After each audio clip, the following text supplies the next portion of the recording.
নমস্কার, আমোদরিয়া নিউজে আপনাদের সকলকে স্বাগত। আমি ঋতু।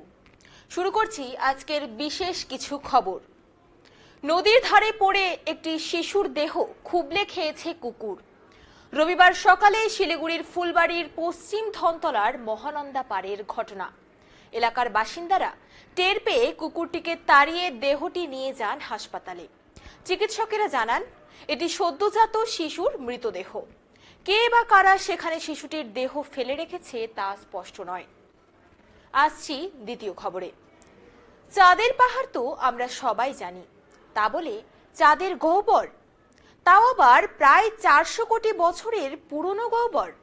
হ্যাঁ, ভারতের চন্দ্রযান-3-এর রোভার প্রজ্ঞান ক্যামেরায় যে ছবি তুলে পাঠিয়েছে তা বিশ্লেষণ করে বিজ্ঞানীরা এমনই জানিয়েছে।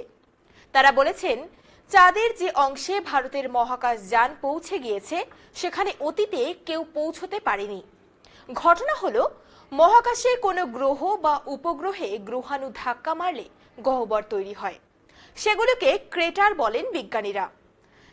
এরকম একটি ক্রেটারে নেমেছিলেন চন্দ্রযান-3। গর্তটি প্রায় 160 কিলোমিটার দীর্ঘ। ওই গর্ত অর্ধবৃত্তাকার বলে অনুমান। আসছি পরের খবরে। ভারত বাংলাদেশের দ্বিতীয় টেস্টের তৃতীয় দিনে খেলা হলো না। বাদ সাধল বৃষ্টি। দুপুর 2টার পর দিনের সম্পূর্ণ খেলা বাতিল ঘোষণা করেন আম্পায়াররা। সকাল থেকে দফায় দফায় মাঠ পরিদর্শন করেন। মাঠ না শুকনোয় এক বল খেলাও সম্ভব হলো না। টানা বৃষ্টির কারণে উত্তরবঙ্গের প্রায় সব নদীর জলস্তর বেড়েছে।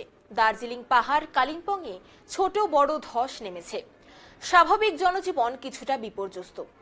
রবিবার উত্তরবঙ্গ সফরে পৌঁছান মুখ্যমন্ত্রী মমতা বন্দ্যোপাধ্যায়। স্থানীয় প্রশাসনকে প্রয়োজনীয় নির্দেশ দেন তিনি। মুখ্যমন্ত্রী জানান, ফারাক্কা ব্যারেজের ড্রেজিং এর জন্য কেন্দ্র কার্যত কোনো কাজ করেনি। শুধু ভোটের সময় বড় বড় কথা বলে চলে যান ওই দলের নেতারা।